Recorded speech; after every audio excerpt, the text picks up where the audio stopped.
I'm thrilled to have this important program come to our community.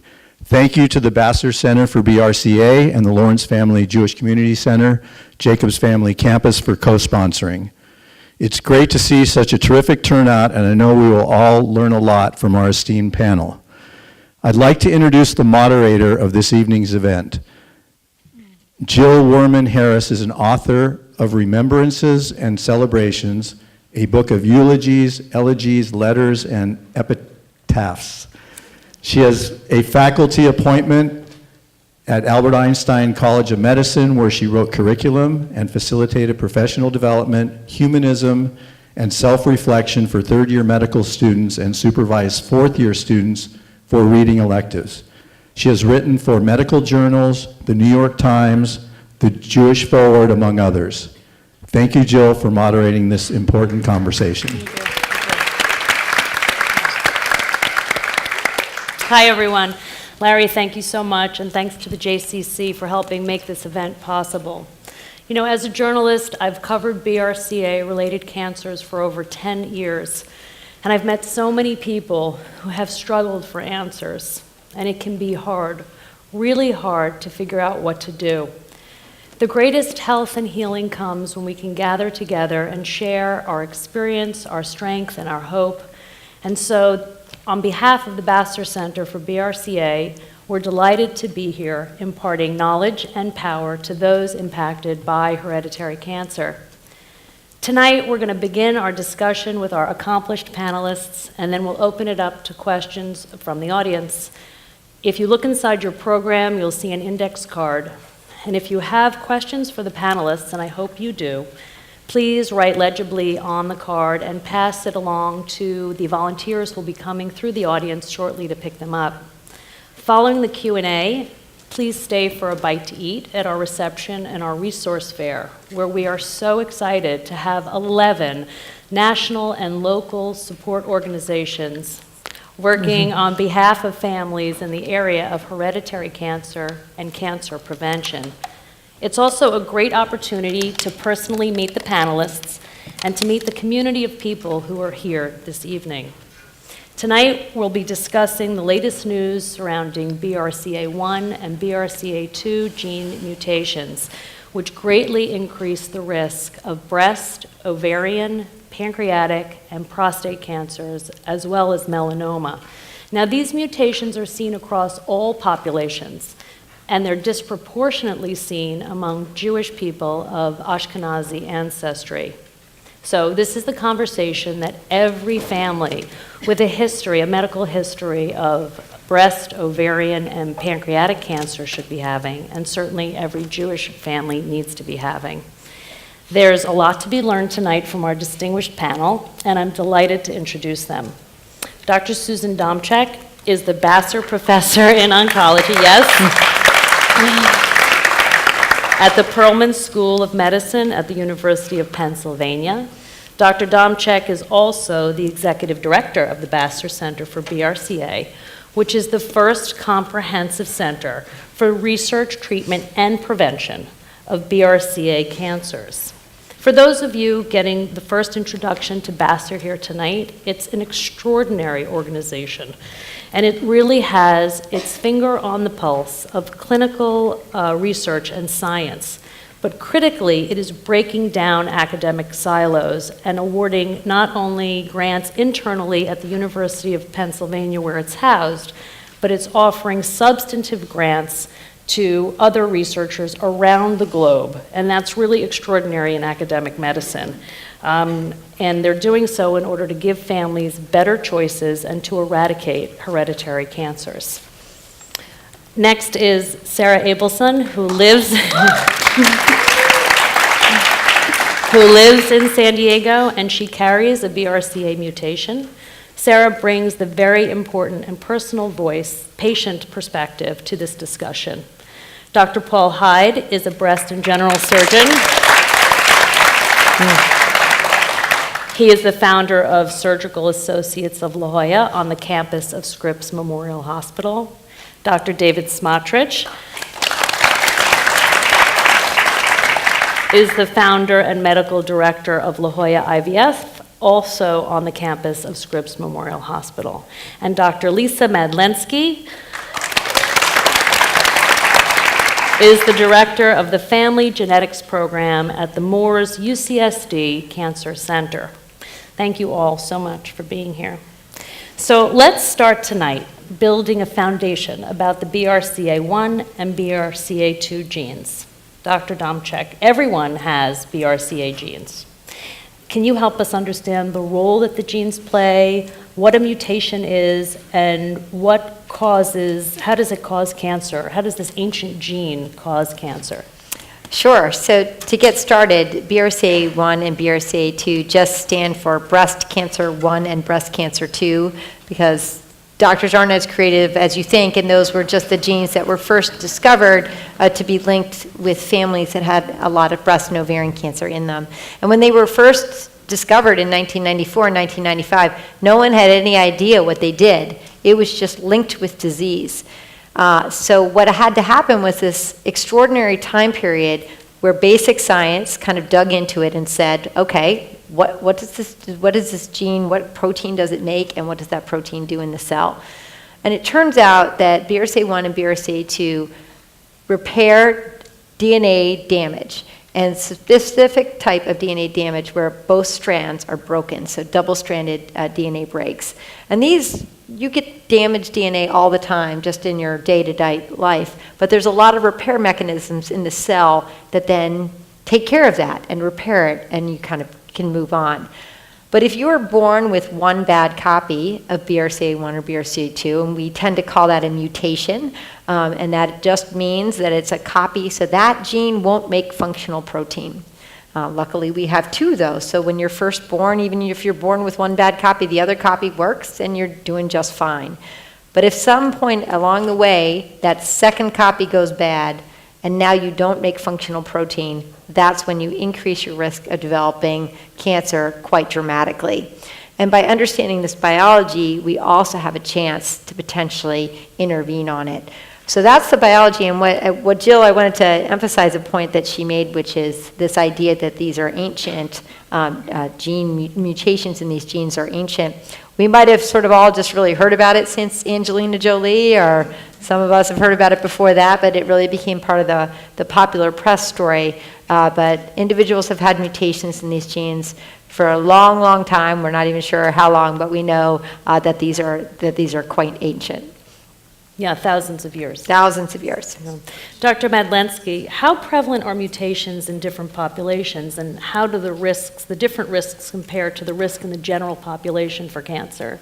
So that's actually one of the most common questions we get when we see patients in genetic counseling clinic. In general, we think that overall, maybe somewhere from 1 in 300 to 1 in 800 people carry a mutation in one of their BRCA genes, BRCA1 or BRCA2. But that varies from population to population.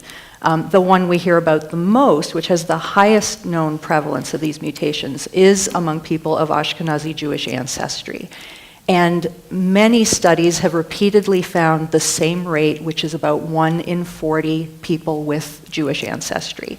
So that is tenfold more common than in the general population.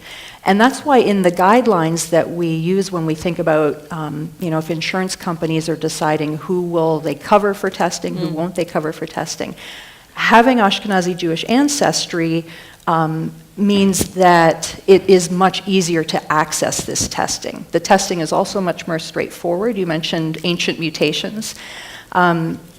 Our BRCA genes are kind of like a book, and when we do genetic testing, we think about spell checking a book to look for a spelling mistake. If you have Jewish ancestry, we can kind of shortcut that process and look for 3 specific mutations in those genes.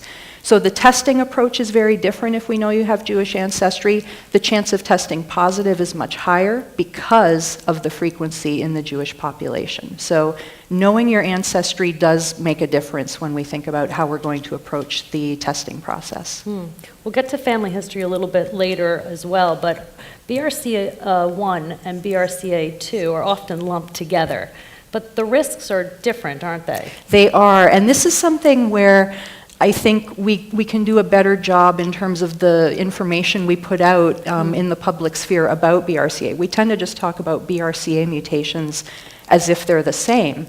One of the areas where there really is a big difference is for risks for men who carry these mutations. With BRCA1, the risks are slightly increased for prostate and pancreatic cancer, but really it's relatively minimal. For BRCA2, the risks are increased to the point where we might actually make recommendations about changing medical care, screening earlier, for example, for prostate cancer, potentially participating in screening for pancreatic cancer. The ages of onset of cancers tend to be a little earlier for BRCA1 compared to BRCA2. The risks of breast and ovarian cancer specifically tend to be a little bit higher for BRCA1 than BRCA2. So nowadays, when we do testing for people, we really make an effort to personalize the information based on what is the specific mutation in which particular gene. And just to emphasize this point, BRCA1 and 2 sort of function in the same pathway in the cell. And so one of the great mysteries, is, if you will, is why BRCA1 and BRCA2 are sort of alike but different. And so why do they lead to sort of different outcomes? Because if we can understand that biology better, then we could really get to the root of things. So we try to take things that we see in the clinic and say, okay, we see this, so why is that? Why don't we go back and sort of do a better job figuring out the basic biology? We talked about the difference of risk between BRCA1 and BRCA2. What about the aggressiveness of BRCA cancers? So it's a really important point. So to give one example, for breast cancer, BRCA1 related breast cancers tend to be what we call triple negative breast cancers. They lack estrogen receptors, progesterone receptors, and something called HER2/neu. And what that effectively means is that for many, many, many years, chemotherapy was the only option. More recently, and we'll probably talk about it later, we now have a drug called a PARP inhibitor that can be used in that setting. But BRCA1-related breast cancers, even if you diagnose them early, often need chemotherapy. BRCA2-related breast cancers are usually estrogen receptor positive. And estrogen receptor positive tumors, depending on a lot of other factors, may just be able to be treated with hormonal therapy. So these are different aspects where a lot of the nuance comes in when we're talking to individuals with BRCA1 and 2 mutations about their medical options. All of these things matter. And finally, prostate cancer, BRCA2-related prostate cancer is the kind of prostate cancer that men die of, not that men die with. So it's a big difference compared to the prostate cancer that we kind of hear talked about in the general population. And it also means that all this debate about PSA screening and about how men may not need it, if you have a BRCA2 mutation, you need to be screened for prostate cancer. Interesting. Going back to the issue of Jewish people of Ashkenazi ancestry, do you think there's a misconception that most BRCA mutation carriers are Jewish, and if you're not Jewish, you don't need to get tested? Absolutely. And so this is this catch-22. On the one hand, as crazy as this sounds, we love to be in an auditorium with a lot of individuals of Jewish descent because, honestly, we can have a big impact. Whereas if we had the same number of people, if we have 300 people who aren't of Jewish descent and don't know anything about their family history, maybe one does. So it's a little bit, harder to get at this. But most people in the United States are not of Jewish descent, and therefore most BRCA1 and 2 mutation carriers in the United States are not Jewish. And if you're Asian, if you're African American, it does not matter your race or ethnicity. These mutations, BRCA1 and 2 mutations, has been seen in every race and ethnicity. And another big thing we always like to emphasize, if we knew every BRCA1 and 2 mutation carrier in the world and we lined them up, 50% of them would be men, okay? And we really we don't talk enough about men, about the risk to the men, and also the risk that men have that they may also pass along this gene mutation to their children. Why does it happen that, just to go through this, why is it more prevalent among certain populations like Ashkenazi Jews? I'll have Lisa help me out here because there's lots of different ways to explain this, and the way I explain it may not be perfect, but works for me, which is if you imagine a situation, we talk about bottlenecks these population bottlenecks. So if you imagine a situation where you take a population that's of a certain size and suddenly you make it a lot smaller, but within that population, we still have the BRCA mutation. And so, if you will, we've concentrated it, right? We've made it much more concentrated. And if over time you keep getting these bottlenecks and that mutation continues to survive, you can continue to sort of concentrate it. And then if that population tends to sort of marry within the community, and so Ashkenazi Jewish individuals marry Ashkenazi Jewish individuals and have children of that same genetic makeup, the mutation stays sort of constant at 1 in 40. Another population in which this is true is the Icelandic population. That might be a little bit more obvious because they are an island, and there are 300,000 people on an island, and basically there is almost entirely a single BRCA2 mutation, which is different than the one that's common in the Jewish population. We don't tend to, in the United States, sort of like ask people, are you of Icelandic ethnicity? Because very few people are purely Icelandic, and they're usually sort of a mixture, but there are these other examples. Lisa, what do you think? Yeah, no, that's perfect. I think the only thing I would add is we kind of take for granted now the fact that you can go to the airport and fly anywhere in the world with great ease. 3,000, 4,000 years ago, you were locked into your local little tribal community area, and there was very little migration in or out of that region. So the gene pool was set for all of these little, pockets of various populations. An interesting thing that's been happening recently, I don't know if anyone on the panel has done any kind of ancestry genetic testing, but we kind of casually say, oh, if you have Jewish ancestry, or you have Swedish ancestry, or Icelandic ancestry. Now that more people are doing genetic ancestry testing, we learn that very rarely are we what we think we are, or what our parents told us, or the mythical great-grandmother who came from one place and settled the family. There are always surprises. So we ask when we do genetic testing what your ancestry is. And in some cases, it can change how we start genetic testing. But we're at a place now where I don't think we rely on it completely. If specific testing makes sense based on what your family history looks like, what your personal history is, we will offer the right testing and not rely just on what your family told you your ancestry is, because it is often not completely accurate. And there's just some really fun sort of when history meets science situations where, one of the most common BRCA mutations in Mexico is actually one of the common Ashkenazi Jewish founder mutations. And it kind of is traced back to basically the Spanish Inquisition and people coming from Spain as conversos and coming to Mexico. So there's just some really cool stuff that you can find. Sorry, we got off topic. Yeah, but no, it was that's fun. okay. That's okay. Yeah. Going back to risk for just briefly, Dr. Hyde, we'll get into more details about surgery later, but can you just address how risk changes post-prophylactic surgery? There's about a 90% to 95% risk reduction with prophylactic surgery.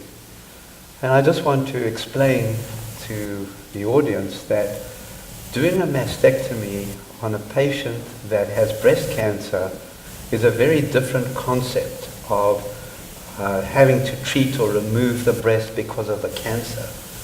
When you're operating on a patient who has a prophylactic reason to do it, where their risk is over 75% of developing breast cancer, it is a different operation. Breast cancer surgery is mutilating, there's no doubt about it. It's a mutilating, disfiguring operation. Even though we've come a long way, there's a huge difference taking what looks like a normal breast and doing a surgery on someone who's got breast cancer.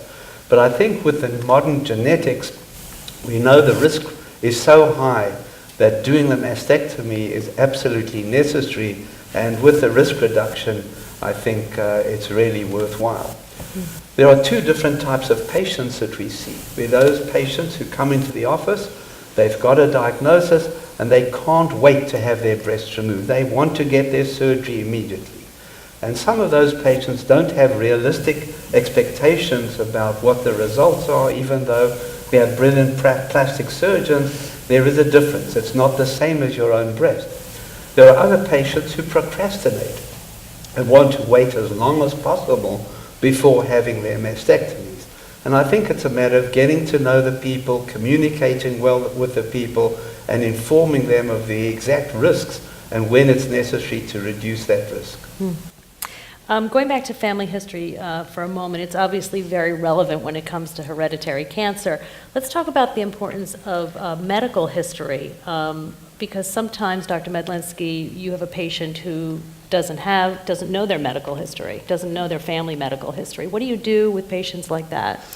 So it's been an increasing issue, I think, in recent years with a lot of the public awareness. You mentioned Angelina Jolie earlier. So a lot of people are curious, I'm adopted, or I don't know one side of my family, or a parent passed away very young, my other parent remarried, I don't know this other biological family. And those stories are much more common than we realize. And so previously, it used to be that there were very stringent criteria for who could access genetic testing for BRCA1 and BRCA2, in that you had to meet a series of sort of checklists, or maybe there had to be 3 people on one side of the family with breast cancer. Well, if you don't know your family history, you will never have access to that testing. Now that the technology that's used in the laboratories that do the genetic testing has changed dramatically in the past decade, so the cost of testing has dropped, it's much more accessible, it's much easier to do from a technology point of view. A lot of the insurance companies that cover this type of testing will now say, look, if on one side of the family there are only 2 women, for example, or if it's a small family, or there are no women, or someone doesn't know their family history, that is now something that's increasingly available. The other thing that has happened is for people who still may not meet their insurer's criteria, there are now laboratories, I don't want to call them direct-to-consumer laboratories, but there are reasonably priced genetic tests that are of the same quality of the labs that we have typically ordered from in the past, where people can essentially order it themselves using a physician at the laboratory with access to high-quality genetic counseling services. So this isn't 23andMe, this isn't Ancestry. I hope we have a chance to actually talk about that a little bit later on, because there's a lot of confusion. But in general, if you don't know your family history, if you're adopted or it goes back to a certain point and then you just don't know, there are now very reasonable options available for people who still want to pursue this testing. So let's talk about the people who should get tested. Are there clear categories? Can we list them for people so they know who they are? Sure. So every year there's an organization called the NCCN, or the National Comprehensive Cancer Network, and it's a group of cancer centers around the country that basically we get together and we review all of the evidence from research studies that have been published in the past year, and we update this every year to set the guidelines. Who are the people that we really feel have a high enough likelihood that they carry one of these mutations that testing is absolutely warranted, and we feel insurance companies should cover it. The insurance companies tend to defer to this set of guidelines when deciding who they will pay for and who they won't. So the easiest ones are any woman with what we call epithelial ovarian cancer. That's the most common type of ovarian cancer. This has been a guideline for many years now. All women with epithelial ovarian cancer are appropriate for genetic testing, full stop. Doesn't matter what your family history looks like. Same thing for women with breast cancer before the age of 45, or women with the triple-negative type of breast cancer that Dr. Domchek mentioned if they are diagnosed before the age of 60. So there are a few clear categories where your family history doesn't come into play, and that's particularly true for people who have a cancer diagnosis themselves.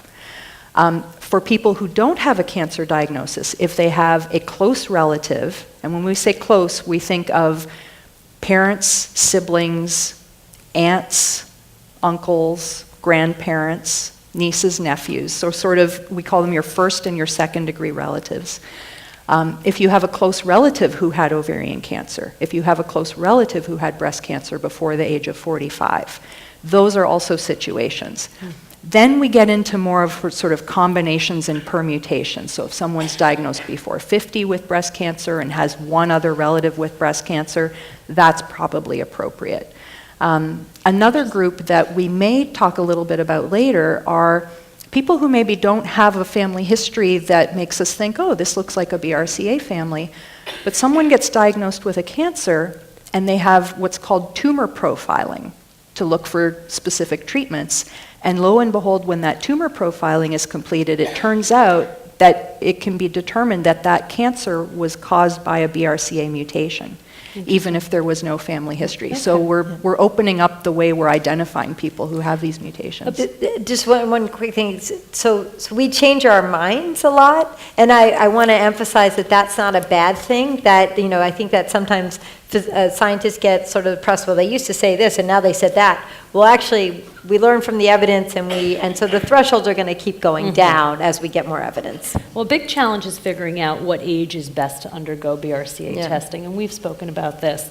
What are the recommendations? Yeah, so our general so first of all, we generally do not recommend for BRCA 1 and 2 testing children, meaning under the age of 18. And the reason for that is that there are no known things that one can do for a child to decrease their risk, apart from what you would normally recommend for children, and there are no known increased risks of cancer in children. So once you're over the age of 18, you can make the decision for yourself, and we think it's important for an adult to decide when this information might be most valuable to them. But our general recommendations are for 25 for women, because that's when we start breast MRI screening. For the men, it gets a little more complicated. We might talk about 35, 40 for them, although our recommendations and how we treat men are a little less defined. But one other reason, which I think we're going to get to next for testing men at an earlier age, is for reproductive purposes because of something called pre-implantation genetic diagnostics, or PGD. And I think we're just about to talk about that, so I'll let it take it from there. Well, it's very interesting as we move into the results. One of the most fascinating things that's happening for BRCA mutation carriers of childbearing age is doing in vitro fertilization, IVF, along with pre-implantation genetic diagnosis known as PGD. And that's what Dr. David Smotrich does. And so we'd love for you to talk about this fascinating and provocative technology that is fast becoming part of everyday medicine for BRCA mutation carriers. Can you tell us what this is, what it achieves, and how it works, and all about it? So first of all, I want to thank you all for coming, and I want to thank you for allowing me to participate in the panel tonight.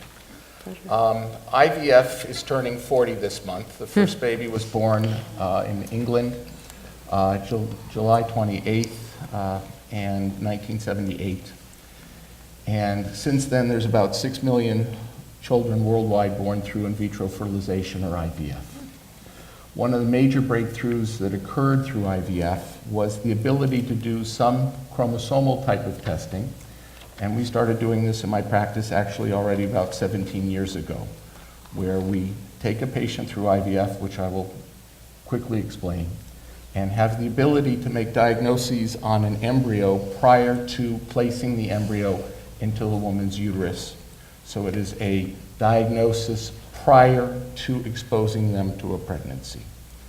In recent years, we've been able to have tremendous breakthroughs with the ability to grow embryos to the 5th day, which is called blastocyst, be able to do a full karyotype, so know if it has things like Down syndrome and other chromosomal abnormalities, which is called PGS, or pre-implantation genetic screening.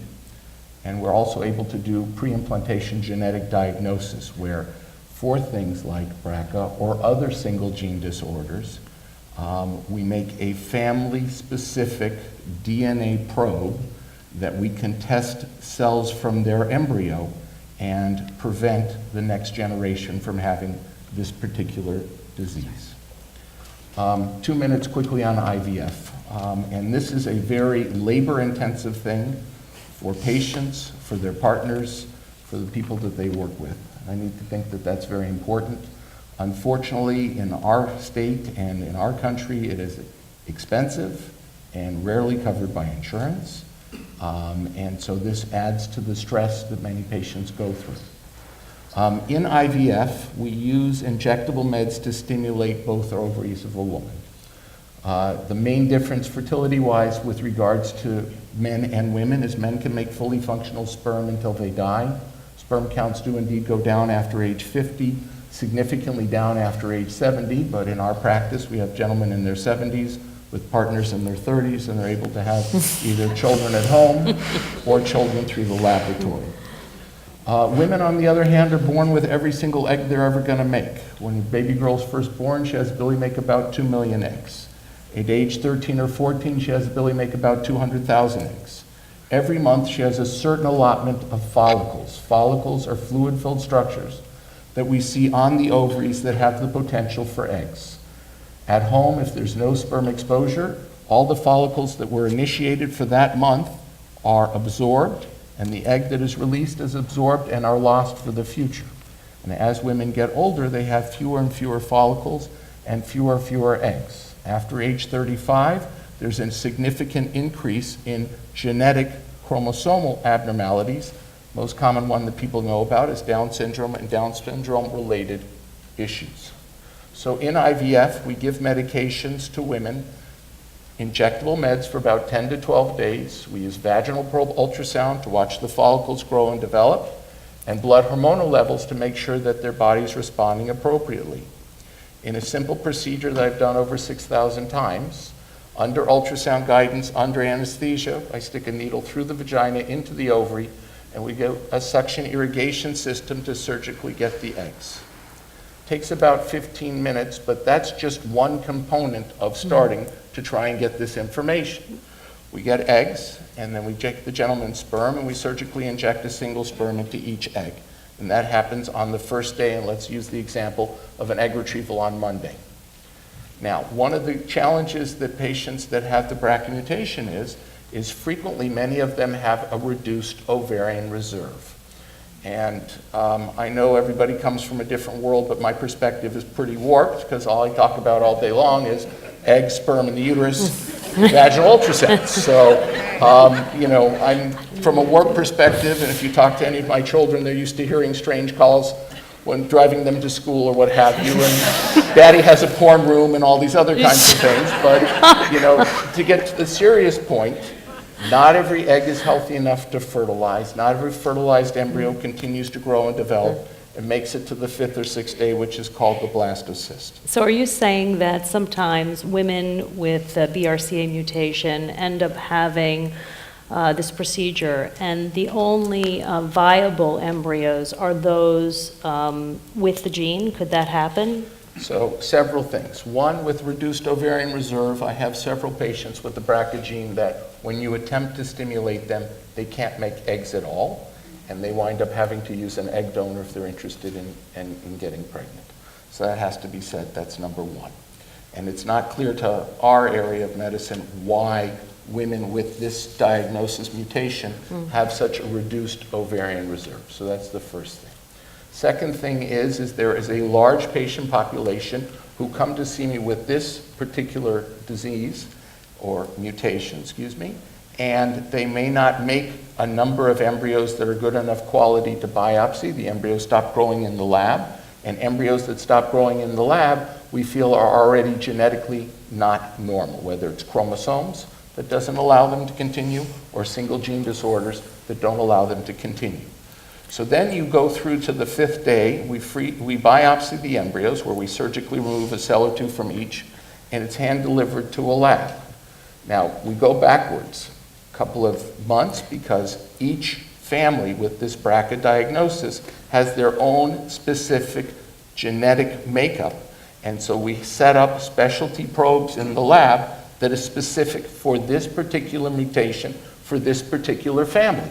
So that way, when we put it all on the computer system and they run these different base pairs, you can be very specific in your diagnoses because there can be major decisions made on this. Right, so this is yet another ethical dilemma that a lot of BRCA women face, is what do they do? The process of IVF PGD sounds very labor intensive and expensive and is often not covered by insurance. And so what have you ever had a patient with a circumstance where they've only created eggs or harvested eggs, created embryos rather, that are BRCA positive? And then what do they do? It's a really Right. challenging So, circumstance, I imagine. It is something that is very challenging, and it is something that we go through very extensively prior to going forward with a patient on this particular journey. Yeah. It's possible that none of their embryos will be even chromosomally normal. So any embryo that we know is chromosomally not normal, at least in my practice, we don't transfer and we don't freeze. Okay? Embryos that could be genetically normal but are carriers of the BRCA gene comes into a discussion because you came here to try and prevent the next generation of having BRCA, and unfortunately, it's 50% on the embryo. So you have all of this tremendous whittling down of the number of embryos. You're starting with, if a woman responds beautifully and gives us 20 eggs, it's possible at the end of this, they have only 1 or 2 embryos that are chromosomally normal and disease-free. Now, with BRCA, thank God people can live with BRCA, and if it is a male, the risk may be less of a BRCA carrier, but you're talking about multiple generations, and hopefully with people like you and the finances that you have at UPenn, that you can have better discoveries, and maybe 20 years from now we're talking about, if you have this gene, we can use gene therapy to remove it from your system. Well, we're going to be But- getting into the future of what Vassar is doing in the future of medicine shortly. I'd like to bring Sarah into our discussion because Sarah is somebody who has gone through both prophylactic mastectomy as well as PGD. So she brings a really important voice to the discussion tonight. And Sarah, your story is representative of what many BRCA mutation carriers have to face. Your mother was diagnosed with breast cancer when you were just 6 months old, and she battled the disease throughout your childhood and your entire life. And I remember you said that her only wish was to see you grow into adulthood. Can you tell us and share tonight your story, your family history, when you learned of the mutation, and share with us your journey, so to speak? Well, first of all, thank you for having me on the panel with such intellectual individuals. I feel very honored. I was essentially, I feel like, born into this whole world of breast cancer from the age of 2 years old. My mother battled it until I was 20. She passed away, and every 2 years on and off, she would be told that, oh, breast cancer has come back. She did 1 mastectomy, then a double mastectomy. Paul Hyde can vouch. She did really everything. She tried to get onto all of the new clinical trials. She met with doctors all over America. She fought very hard. She fought very strong, and she really, from when you see somebody fighting a very terrible disease from such an early age, no time would have ever been enough with her because she was a remarkable woman for so many different reasons. But when you see somebody fight from a very early age and you're really able to embody their strength and really learn all of their knowledge and their wisdom, when cancer did finally take her life, it will be 6 years in December, and my dad turned to me after a few days of the funeral and I was like, are you going back to school? Like, what do you want to do next? And I was like, I want to get tested. Like, for me, it was a no-brainer. For me, knowledge is power, and going through what I had gone through, I really wanted to know what my future held, and I really felt like the power was in my hands. So when I did get tested, I got tested at 20 years old, shortly after she passed away, and when I heard the news that I was indeed BRCA2 positive, I was like, okay, like, I kind of already knew, and my dad and I kind of looked at each other and were like, well, this is still with us, this disease ain't going anywhere just yet. But and I started to meet with some doctors, and I knew that when I was ready, I had the choice to do prophylactic mastectomy. I was also, I think I was, even though I had a very negative outcome, I also had a pretty positive situation because I was able to meet the love of my life and my partner at a very early age, which in a woman in my position is very beneficial because your mind is racing. When are you going to do the surgery? When are you going to have kids? Like, you want to do it in a timely manner to reduce your risks. And I was very lucky because I was able to find my partner and find somebody who was very supportive of my decisions and get married. And less than actually 6 months after our wedding, I did my preventative surgery in New York, and I think that it's just when you have the knowledge and you're able to make decisions with the correct knowledge and you have the correct support group, it makes your decision that much easier, even no matter what your past is. And you're married and happily married, and you also decided to start a family recently and undergo PGD. Do you want to Yes. talk about your experience with undergoing that technology and your Of choice to do course. so? So, after going through the prophylactic mastectomy, I had a wonderful team, I had great doctors, I had great support. Really the surgery for me, I didn't even flinch. I had one weird MRI scan where thankfully everything, it was benign, but after that one, weird scan, you kind of go, I don't want to do this anymore. Let's just do the surgery and don't look back. So after doing the surgery, of course the surgery is very hard. I mean, you undergo a whole morning of your breasts, and that aspect it's hard to undergo, but I think because of what I had already gone through in my past, I didn't even really think about those aspects of it. I kind of just did the surgery. I felt very comfortable with the team that I had chosen, and I kind of just gave control. I mean, once you decide to do just the mastectomy, I mean, you have 1,000 of other decisions, do you do nipple sparing, or do you keep your nipples? What are the percentages? What kind of implants? And it's kind of fascinating that in this world, one decision opens up a million. I think that's actually a big cannonballs. misconception, is that people who are not in this circumstance believe that there are two decisions to make. Do I remove my breasts or my ovaries? And it's far more complex with multiple layered decisions within each of those decisions. And I think that that's something that's great that you highlight.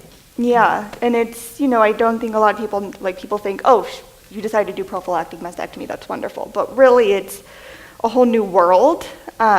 And so when I was done, or when the surgery was over and I had already had the reconstruction, funny enough, my plastic surgeon said to me jokingly, are you going to do PGD?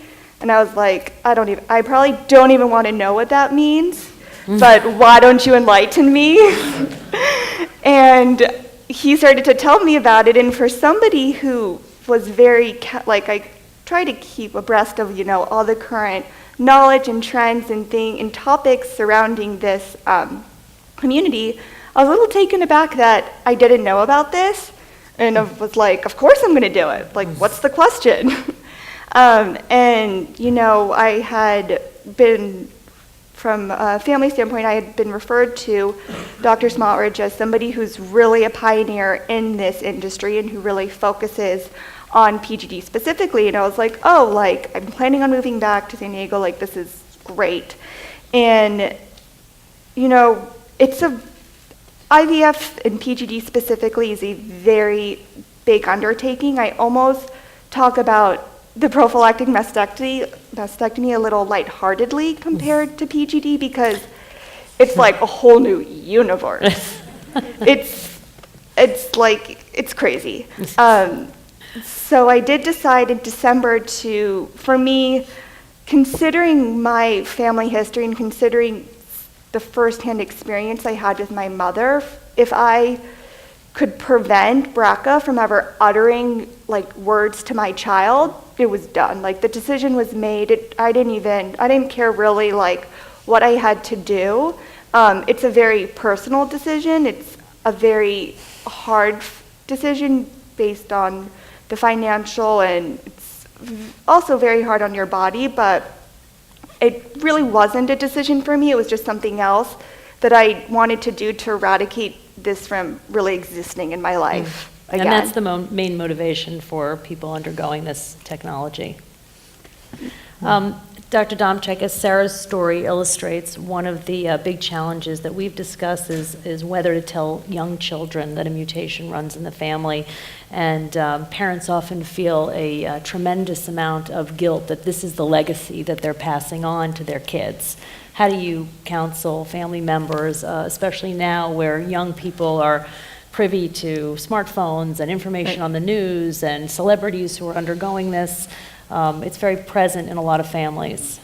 Sure, and it's one of the main things that actually we talk about in counseling sessions, and genetic counselors are very helpful in sort of talking people through this, because not all children are the same. But just to start off with the basics, every child has a 50-50 chance of having a mutation. Can you still hear me? It's kind of going in and out. Okay. So every child that every child that you have has a 50-50 chance. So if you have 4 children, all 4 can have the mutation, none of them can have the mutation, and on average, 2 will. It's a coin flip every single time you do it.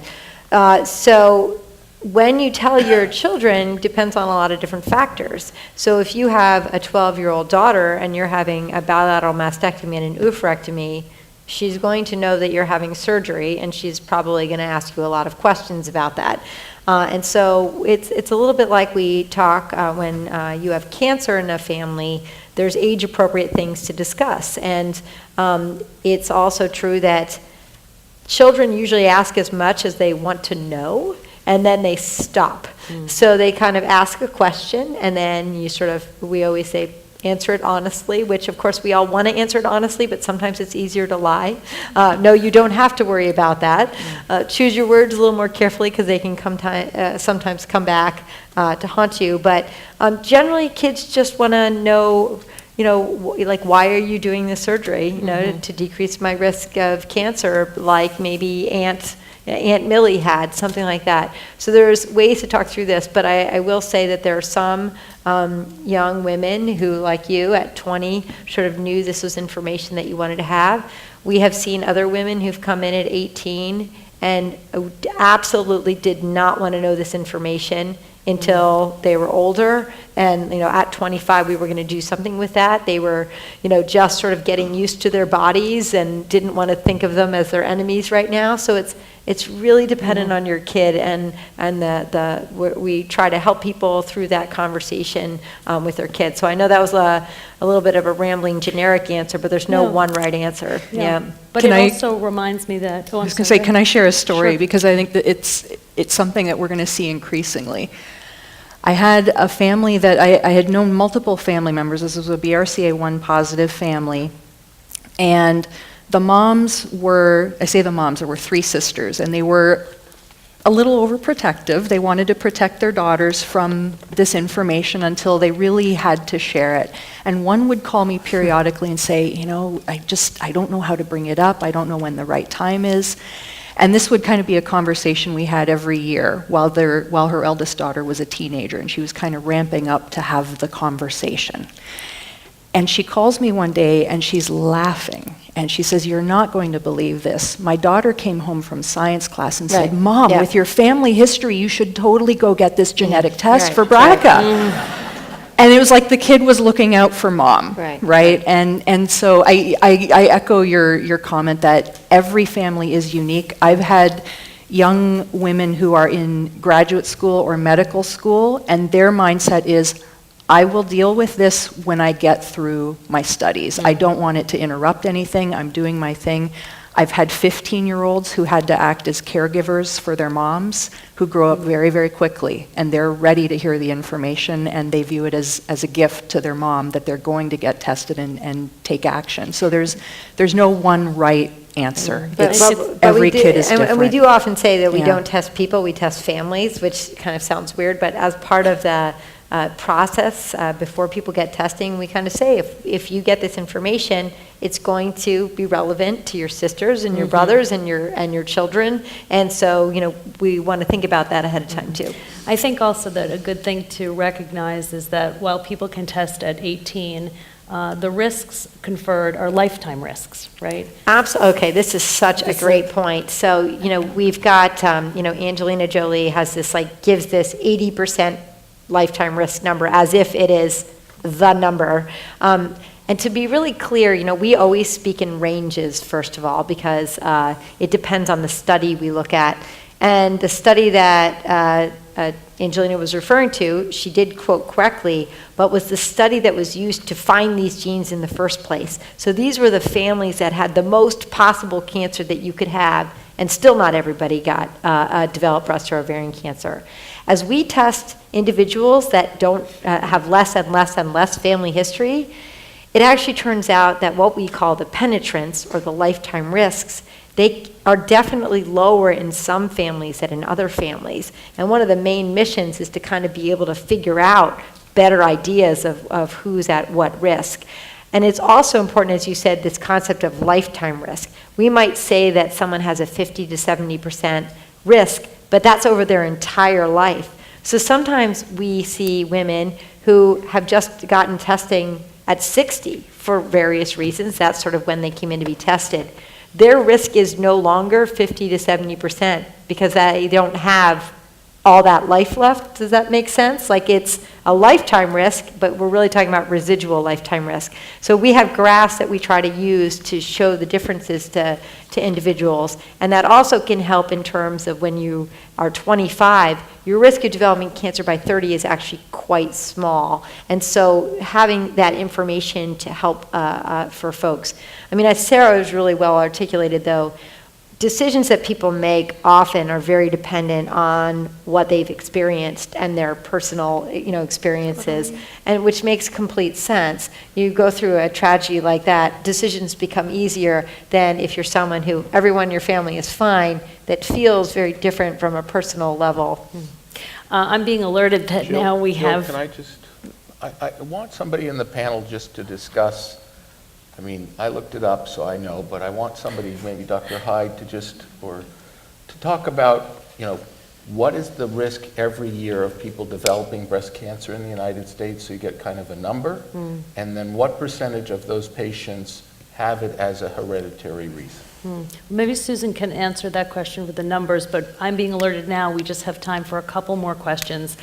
Before we open it up, we want to give the audience an opportunity to ask questions as well. So now I just want to let people know that get your index cards out if you have questions for the panelists, and there will be volunteers coming around to collect them shortly. Dr. Domchek, do you want to It's a great question. the If we stick to BRCA 1 and 2 for the moment, because by the way, there's other genes out there, which Right. we're not going to get into today. For BRCA 1 and 2, we're talking about all comers, about 5% of breast cancer patients have mutations. If you add in all these other genes, that number is definitely higher. But importantly for this audience, if you're Jewish and you have breast cancer, it's 10%. If you're Jewish and have ovarian cancer, it's over 30%. So it's extremely important. Every oncologist should always ask, are you of Jewish descent? Because it's that important to know that information. Dr. Domchek, time and time again, we hear from women, how can things be different for our children? Yeah. Not everyone is going to opt for PGD. Not all PGD is going to be successful. Can you tell us about ways to manage breast cancer risk and upcoming work on prevention? And also just talk about, I know I'm giving you a lot of things to answer, but also talk about different options in addition to prophylactic surgeries. Right. Is it okay for women to be highly surveilled? Right. These are all great questions, so I'll take it Sorry. take it quickly. So for ovarian cancer right now, we really don't have any other good options except for preventative removal of the ovaries. There is really interesting work sort of led by my colleague Ronnie Drapkin at the Vassar Center about whether you can just remove the fallopian tubes and whether that will sufficiently reduce your ovarian cancer risk such that you can delay the removals of the ovaries. And I'll be honest with you, we hope that will be true, but we have to be super careful because ovarian cancer is a terrible illness. And so particularly for BRCA1, I think we just have to be really careful. The standard remains remove the ovaries while we aggressively try to answer this question as soon as we can to give options, different options for women, because early menopause is not fun.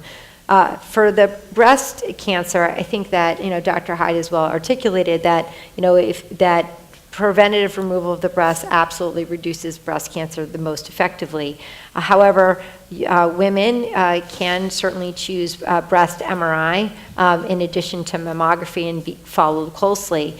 We talk about those things a little differently for BRCA1 versus BRCA2, and we talk about, the different things that people have to consider. I think Sarah really articulated, you get one false positive, that's usually enough for folks because it's really a stressful situation to undergo routine screening. But these are super personal decisions. So I see women yearly as I coordinate their care, and every year we talk about prophylactic mastectomy again, and I will have people who are like, not ready, not ready, not ready, not ready, not ready, ready. And I say, what changed? So like, I don't know, I'm ready now. And so, so what we try to do is get them, because I'm sure Dr. Hyde has seen that when people are ready for their mastectomy, the whole process goes much more smoothly when they're, it's their decision driving it. And sometimes that can take some time. So for the future though, we actually do want to do better. We want better than just surgeries. So we have a number of different preventative approaches that we're working on. These include vaccine approaches, which may sound wacky, but I'm happy to talk to you about it more. We have completed a trial in very early stage cancer patients that show that a vaccine, may generates an immunologic response, and we're hoping to soon take that into a preventative study in BRCA1 and 2 carriers. There's really interesting work looking at basically a bone strengthener medication called denosumab, whether that can prevent BRCA1 and 2 related cancers. Having your ovaries out does reduce the risk of breast cancer somewhat, and these drugs, which are now approved for the use of treatment of BRCA1 and 2 related cancers, great story, called PARP inhibitors. It is possible that someday that we'll be able to use them for prevention too. So these things are not readily available today, but we really are moving forward on this, because if I graduated from medical school in 1995 as these genes were being cloned. If I end my career and all we really still have is surgery, that won't be good. So I'm really going to try hard. Dr. Hyde, one of the interesting things is that BRCA mutation carriers and the predicament that women are in are really shifting the tradition of how medicine has been traditionally practiced. Traditionally, it was you had a symptom, you had a test, you had a diagnosis, and you had treatment. And prophylactic surgery turns this on its head. And it's almost like asking people to go underwater and breathe. How important is it to have a compassionate physician or a partner in all aspects, not only a breast surgeon, but a gynecologic oncologist or a PGD specialist or a genetic counselor? How important is it to have a team member who really understands this very particular predicament? Well, I think as the surgical techniques and reconstructive techniques have improved, this has softened the blow for these women. I think with nipple-sparing mastectomy, which is shown to be no less safe than a nipple-removing mastectomy, I think this is an integral part of a woman's femininity, and they seem to recover better having that part of their body intact. And with the results being no worse, I think that's made a huge difference. And I think the techniques of reconstruction have improved, and I think a lot of women are more accepting of that because of that they maintain their self-image much better this way. So I think it's just, I'm excited to hear about your vaccine therapy. I mean, if we can give somebody a vaccine and eliminate the risk of or need for surgery, I think that's even better than any plastic surgical procedure. Something I'd like to tackle is friction in the family, and maybe Dr. Medletsky can help us out with this. There's a lot of judgment from for women who, some women who choose prophylactic surgery, and then there's judgment on the other hand from family members if you don't choose prophylactic surgery. Yeah. How do you counsel women? I mean, every woman I've spoken to remembers the moment that they were told that they carried a mutation. It's kind of etched in their mind like the space shuttle day or something. Yeah, yeah. Or when JFK was shot, if you're that old to remember. Can you talk to me about the framework in which you tell people and how you counsel people on the judgment that they get from family and friends? So the first issue of sort of preparing for that moment where you may well learn that you have tested positive. The truth is that hearing that information is a fact of hearing that information, and as much as I would like to absorb as much of the wish that it wasn't true, it is true. And so we try to think about it, and this is where pre-test counseling is really important.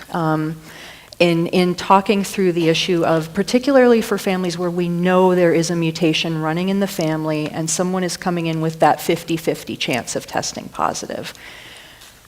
The fact that they came in to learn about testing is already the first step, and saying, I'm interested. I may choose to learn now, or I may not choose to learn right now, but I'm at least interested and I'm engaged.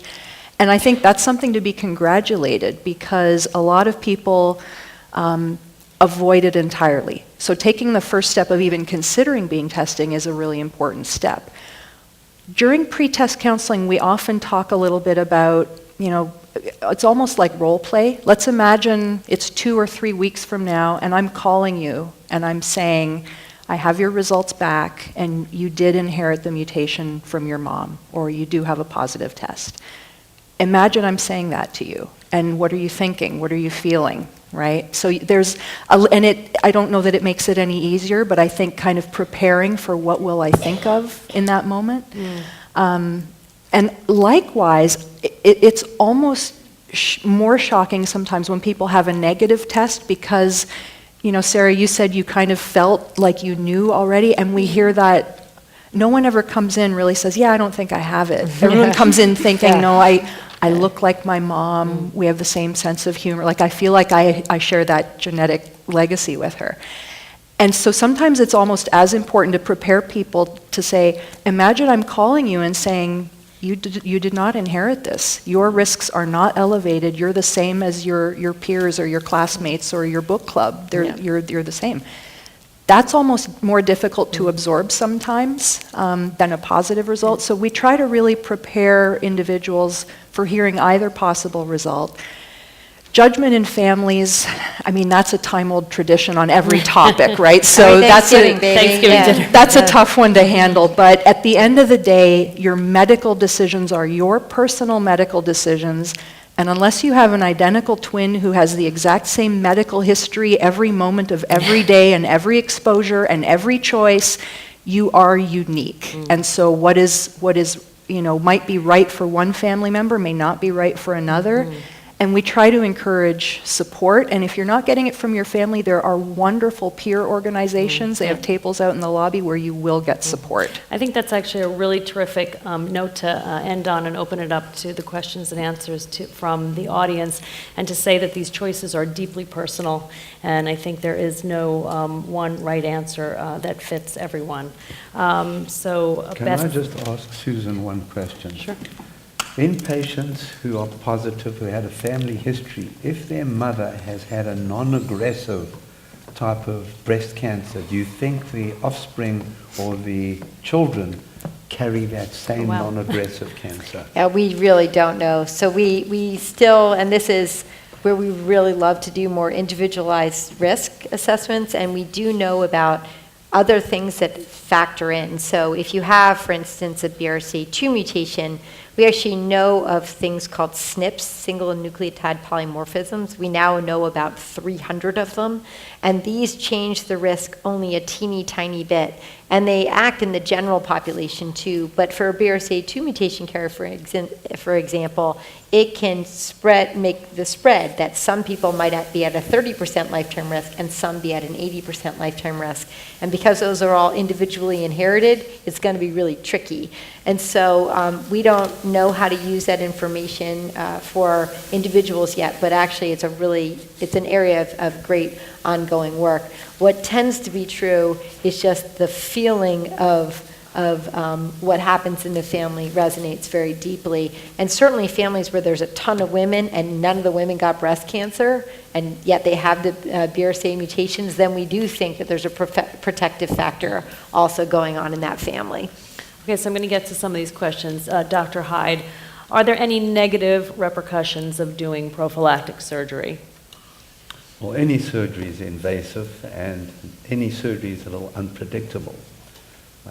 The technique of doing a mastectomy is to remove as much breast tissue as possible. And they've shown that there is some breast tissue remaining no matter how you do it. The difficulty with the mastectomies are that it's a difficult balance between removing all breast tissue and leaving the skin thick enough so that it doesn't die. And especially with nipple-sparing mastectomy, it is not impossible that sometimes the nipple doesn't survive. So there are risks, and I think that with experience, people are able to make even skin flaps that contain enough circulation, that are not leaving much breast tissue behind. So I think that done appropriately and with appropriate plastic surgical techniques, I think most of the time we get excellent results. Question for Dr. Madlensky. When one has a mother and a sister who have had breast cancer before menopause, yet don't carry the BRCA genes, do you still recommend testing for others in the family, and what other genetic testing is available? That is an excellent and very timely question. So if this panel was 5 years ago, we would have said, well, there's no BRCA, 1 or 2 mutation, there really isn't any testing that might give us more information. We now know that there are a multitude of other genes that act in a very similar way to BRCA1 and 2, and we call this panel testing. So modern genetic testing for most families that have breast and or ovarian cancer will include anywhere from 10 to 30 genes, including BRCA1 and 2. That are all related to breast and ovarian cancer. So sometimes we find in families they were BRCA negative years ago when they had their initial testing. They come back, we now test for 10 to 30 genes, and lo and behold, we find a mutation in one of these other genes. We don't know as much about them in terms of risk and what the best options are, and that's part of understanding kind of what level of testing you're getting into and knowing that I may get a result back and no one's really sure what to do with this information yet. Yeah, but I always like to be really clear, as Lisa has always been too, that BRCA1 and 2, these other genes should not be automatically managed like BRCA1 and 2. They're very different, and so this is actually one thing that could get us into trouble. Like, they're not the same, they're different, they have different risks, they have different connotations. So really important if you're sort of tested and have a positive gene mutation that you make sure that the people who are talking to you really understand these genes, because the information's changing all the time. Yeah. And that's the importance of a genetic counselor. Exactly. We call them sort of milder versions of BRCA1 Yes. and 2 a lot of the time. Thank you. Yeah. I am BRCA1. I underwent prophylactic mastectomies. This is for you, Dr. Domchek, and reconstruction as well as oophorectomy. What, if any, hormone replacement would be acceptable? That's a big concern for women who Sure. undergo surgical menopause. Yes, so in medicine, the gold standard for knowing that things are completely safe are randomized clinical trials where half the people get one thing and half the people get another thing. This is not a case in which that's a feasible option or acceptable option.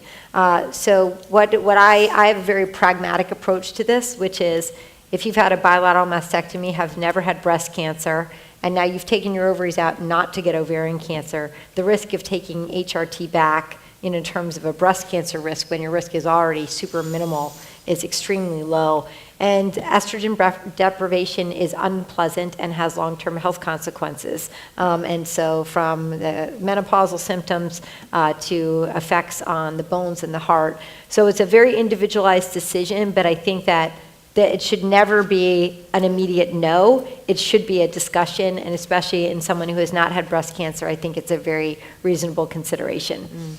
Another question coming in that's interesting is a woman who says that, or a man, I don't know who it is, says that they have BRCA 2 gene mutation, and they're concerned about pancreatic cancer, Yes. which is the next big cancer on the horizon. Yeah. I believe 2020, it's supposed to go up So, significantly. yes. What can people in high-risk populations do for screening?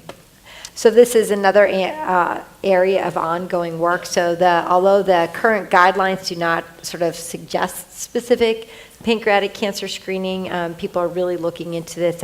As Jill mentioned, the rate of pancreatic cancer is rising in the United States, not specifically to BRCA1 and 2, but just that it's rising. BRCA2 mutations are associated with a lifetime risk of pancreatic cancer in the 5 to 7% range. And familial pancreatic cancer, one of the genes we think about if there's multiple cases of pancreatic cancer in a family is BRCA2 specifically.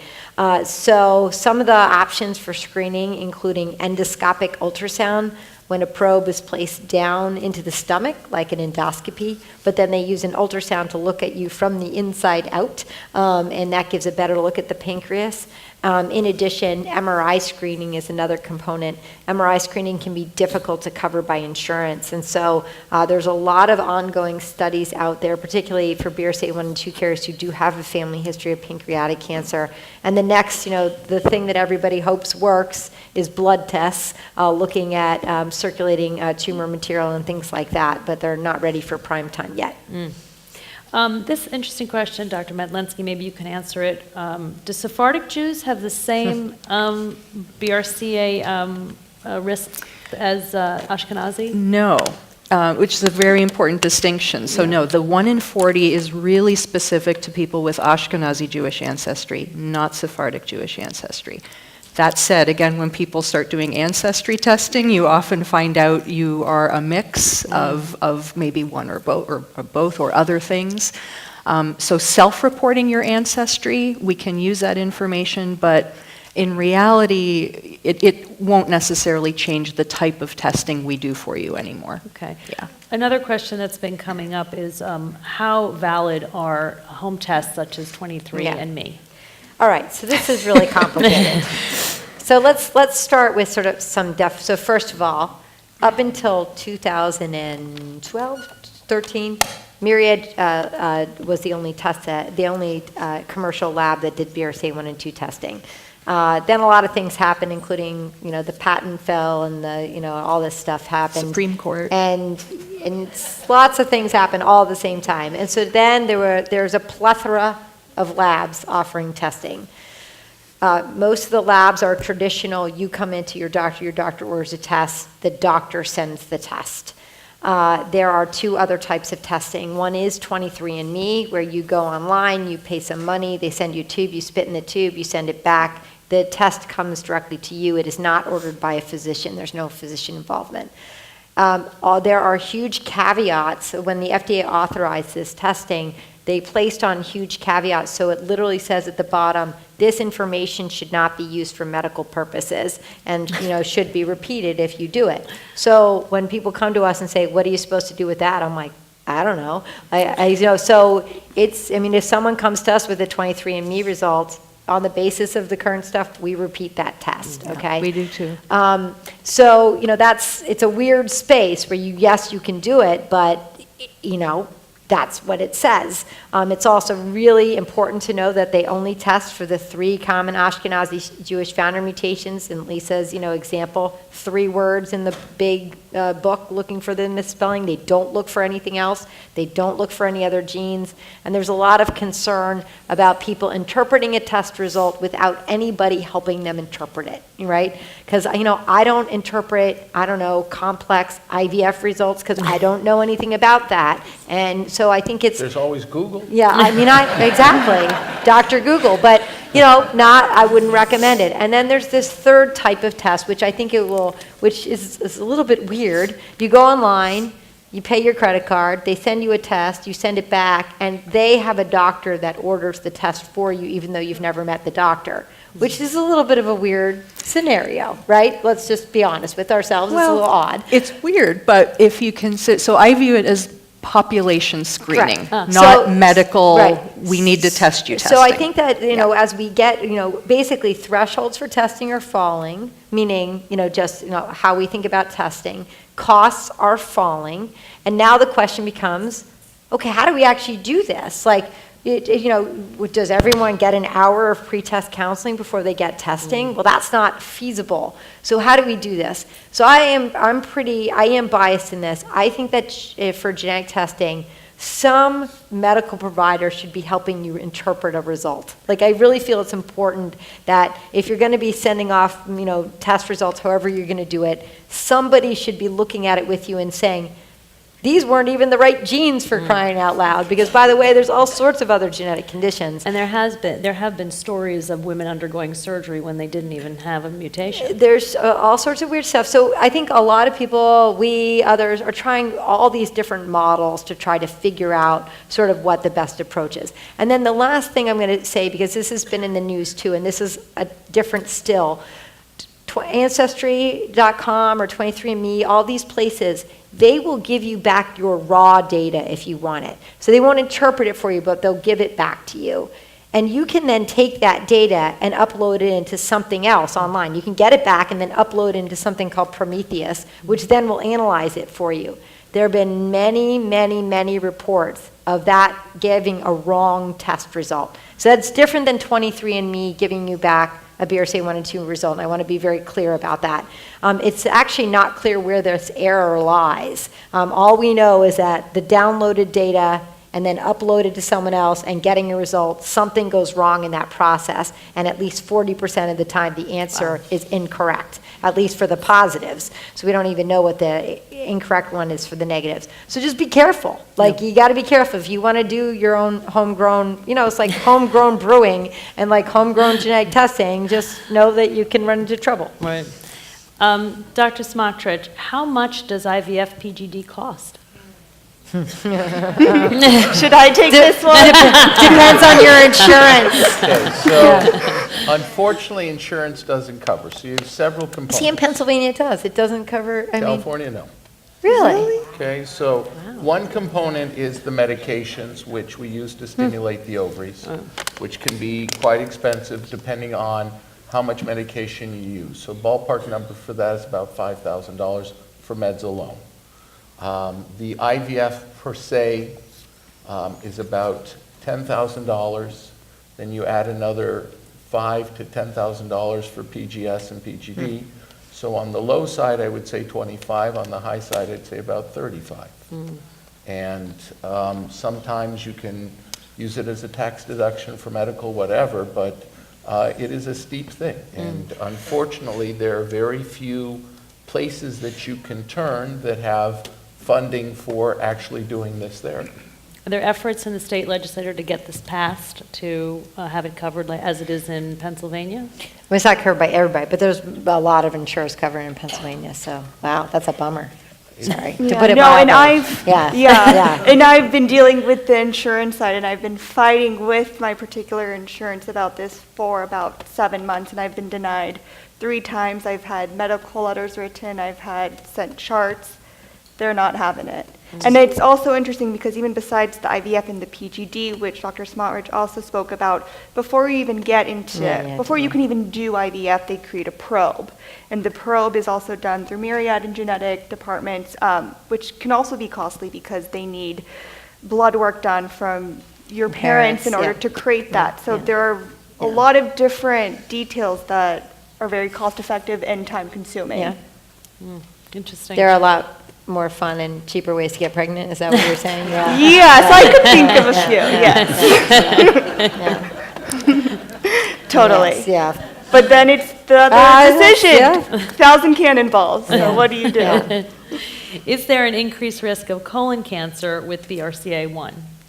Okay, so I mean, our answer is no, and I know that always surprises people. There's been one paper ever that suggested a risk, and really no others have. So we generally don't. We base any excess screening based on family history. Lisa, any? Yeah, no, we agree. That one Yeah. paper was not a great Good paper. paper, yeah. And there have been, probably 20 papers that have not found any increased risk of colon cancer.